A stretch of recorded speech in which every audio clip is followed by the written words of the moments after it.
diagnosed with chronic bipolar mood disorder 1, mixed type without psychotic features. So, yan yung medical condition ko. 10 taon kasi yung ininda ko. Maliban pa dun sa 10 taon na battered child ka, emotionally, financially, verbally, meron pa yung usapin na sexual abuse pa ako. Hanggang ngayon, di alam ng tatay ko. Maaga kasi akong naulila sa nanay ko. 6 na taon pa lang ako, namatay na siya. So, 3 kaming magkakapatid. Yung tatay ko na lang ang natira. Makita niya na tumataas yung commitment ko sa kilusan. Teka, sandali. Yon, nagsisimula na kaming mag-away. Nagsisimula na siyang siraan yung kilusan na sasabihin niya, ginagamit ka lang ng mga leader nyo. Tapos yung mismong nasa rally kayo, magkikita kayong dalawa. Siya nandun sa kabila, nasa mga hanin ng mga pulis. Tapos ako nandun sa kabila. Tapos magtititigan kami na pero hindi namin naaminin kahit kanino na magkaano-ano kami. Hindi namin sabihin na, hi daddy, hindi ganon. Si Nards San Jose ay nakilala ko sa kilusan din. Nards is 32 years older than I am. I was. Although later on, nagka-falling out din kasi may cases ng verbal abuse. Actually, doon kami nagkasira. Nag-anak lang ako kasi si Nards, wala talaga siyang anak. Tumanda siyang binata. So, si Sandy nga yun. Kaya lang, 2 years old siya noon, nung mapansin ng pediatrician niya na may kakaiba sa kanya. Tapos later on nga, pinatingin na sa isang espesyalista, tapos doon na nga nalaman na meron siyang kondisyon. Si Nards, bilang ama, the best siyang provider in terms ng resources, material, financial, walang tanong. Mahilig siya makipaglaro sa anak ko. Pero hanggang mamatay siya, hindi niya kasi natanggap yung kapansanan ni Sandy. Yung bigamy naman, bombang sumabog sa mukha ko talaga yun. Kasi wala talagang nakakaalam na may una siyang asawa. Kahit yung kilusan, kahit yung bumbango, sa lahat ng dokumento na titingnan mo, single ang deklarado. Eto na po mga kapatid, ang babaeng palaban at patuloy na nakikibaka sa buhay, si Janice Cambry. Hello! Hello, Janice. Is it Janice or Janice? Janice, nice to meet you. Naku, napakaganda naman ang ating istorya. Bilib ako sa'yo. Ang dami mong dinaanan, ano? Hindi, konti lang. Siya parang si Kiko, ang hilig, mag-rally. Okay. Mapunta tayo ngayon, Janice, sa iyong late husband. Dito po ang talagang nagulat kami kasi po nailibing na ang kanyang mister bago niya nalaman. How long were you together? 5 years. 5 years na po sila mag-asawa. Nailibing na po ang kanyang mister bago niya nalaman na meron palang asawa ito. May legal wife. May legal wife. At may mga anak ba? Wala naman siya. Wala naman. Okay. Paano mo ngayon nalaman? Pakikwento mo sa amin at ano ang mga nag-transpire nung nalaman mo? So after niyang mamatay nung November, after 4 months, yung sister-in-law ko, yung kapatid niya, siya kasi yung administrador ng mga naiwang apartments nung late husband ko. Tapos nag-stop siya magbigay ng rents. So tinatanong ko, bakit? Wala ka namang karapatan, sabi niya. Anong walang karapatan? Gusto mo sampalan kita ng marriage contract? Sabi ko, gusto mo sampalan din kita ng marriage contract? Siyempre natigalgal ako. Kabit ka lang. May unang asawa ang kuya ko. Ba't di niya sinabi sa'yo? Hindi ko alam. Yun din gusto ko tanong sa kanya. Pwede mo tanong. Bakit po hindi niya alam? Actually, silang sabi sa kanya.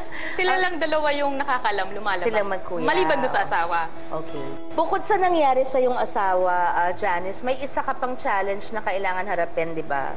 Sa buhay. Yun nga yung sinasabi mong ang pagpapalaki mo sa iyong special child. Are you free to talk about Sandy's condition? I've always been proud of my psychosocial disability. Kaya sa anak ko, ganun din. Actually, advocacy ko kasi yan na ipaliwanag din sa maraming tao na yung mga tao may kapansanan, hindi sila lumpo, hindi sila walang... Hindi helpless. Yes, hindi helpless. At hindi useless. Hindi useless, hindi hopeless. Her condition is? Meron siyang tinatawag na mixed expressive and receptive language disorder. Okay, which means? Maliban doon, i-shortcut ko mamaya. Okay. So, tatlo kasi siya. Dalawa, meron siyang learning difficulties, meron siyang, at risk siya for reading disability. Parang dyslexia? Or? Hindi pa naman umabot sa ganun. Oo. At meron siyang dyspraxia. Yung dyspraxia, motor planning difficulty yun eh.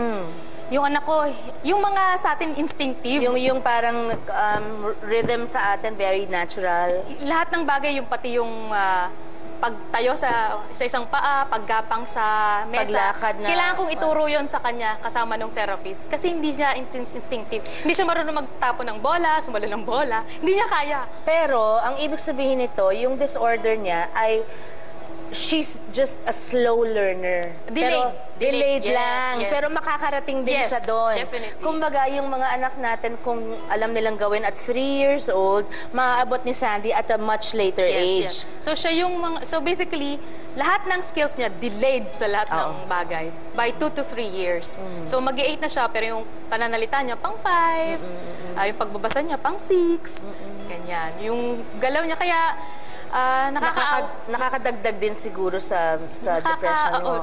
Oo na kasi anak mo na to eh. Dalawang bagay, maliban dun sa financial at physical requirements ng wala kasi ng kanyang therapist, mabigat talaga siya sa bulsa at walang caregiver ng taong may kapansanan or person with disability magsasabing madali.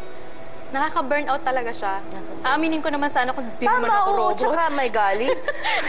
Hindi, tsaka Diyos ko, lahat ikaw nag-aasikaso. Siyempre naman, tao lang tayo. Tapos, yung magtatapong ka ng career, gusto mong matendang forum sa UP, hindi ka makating kasi may therapy yung anak mo, may schedule sa ganito. Prioritize it. Kaya wala kang buhay na sarili mo, iikot talaga sa kanya yung mundo mo automatically kasi wala talagang magtsatsaga sa kanyang tututok. Kundi ikaw. Yung mga finances na naiwan yung Esther, wala ka nang natanggap doon.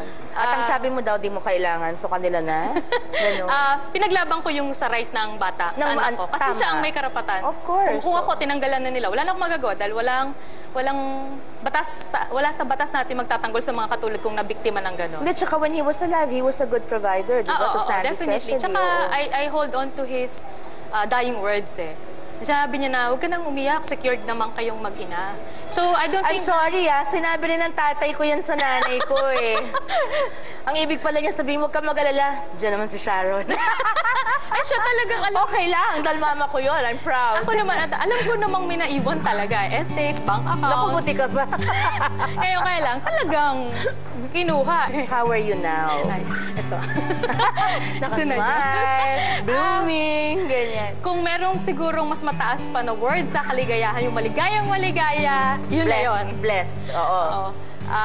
Bakit? Bakit mo nasabi? Kasi dun sa nga kwento ko sa buhay, ang isang matingkad doon, yung hindi ka tanggap ng pamilya mo, hindi ka tanggap ng maraming kaibigan, hirap silang tanggapin na, ang tanda mo na, may anak ka na, aktivista ka pa rin. Bayan muna. Bakit? Merong bang pera dyan?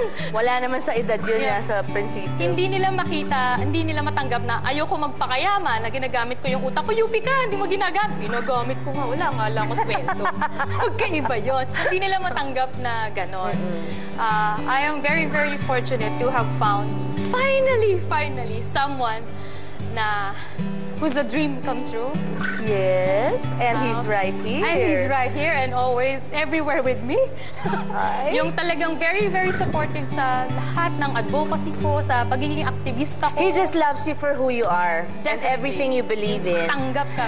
How did you meet Akim? Akim, welcome to the show. Thank you. Akim is a German national. Yes. I don't know how to say welcome, but Dankeschön. Tama ba? Thank you. Yeah, thank you for being here. Well, hello is ano bang hello sa German? Magtagalog pwede rin. Marunong magtagalog si Akim. Okay, konti lang. Okay. My brother-in-law kung German eh. Kaya okay. Saan kayo nagkakilala? Yung love story nyo, kahit briefly lang. Fort Bonifacio. Aba, sa Fort? Ang ganda, ang dami. Okay. What was it? Was there a spark right away? Did she catch your eye? Or did she pour hot coffee on you? What happened? I think my first thought was she's a handful. Handful ka daw. Yeah, so somehow struck up a conversation. Okay, so you struck up a conversation and then what? You exchanged numbers and he pursued you or what? Paano yun? Oo, parang gano'n. Pero we started really out as friends. Friends? Yes, friends. And how long before you fell in love with her? I'm not really sure when the transition took place. It wasn't too long afterwards. It wasn't too but long. No. But you had to do your own investigating. Kasi baka mamaya may asawa na naman to na hindi mo na naman alam, magulat na naman tayo. Mahirap na, alam mo na. At that time, meron siya. Ah, Pero okay. in the process of separation. Okay, in stuff the like process that. of... Kaya may, ayun nga una kong tanong. Oo, parang tama May ba to? sing-sing ba siya? Oo. Tsaka baka sinasabi niya, in the process, yung pala, ma-process na naman ako sa blender. Ayan. anyway, ito.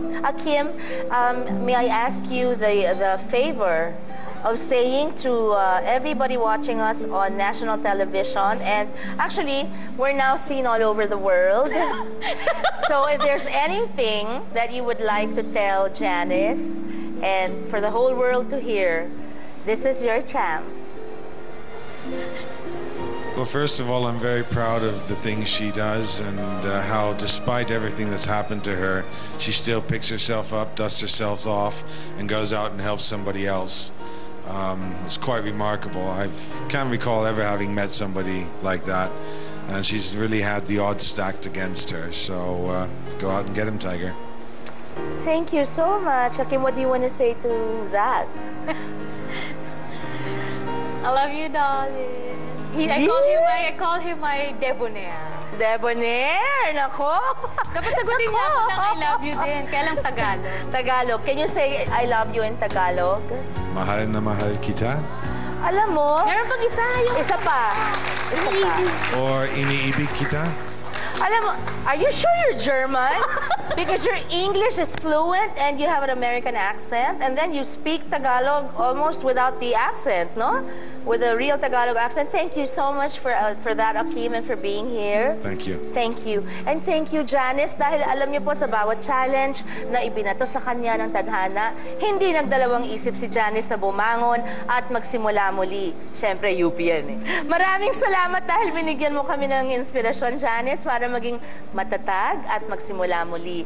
Susunod po, kilalanin natin ang isang Adan na naging Eva.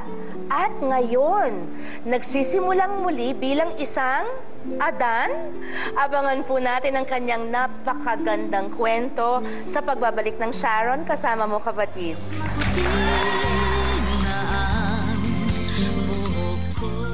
Dumating yung undoy, muntik niyang kunin yung buhay ko. Nung inanod niya ako, doon tumaklob sa akin yung tubig hanggang sa ilalim ako ng tubig, paikot-ikot.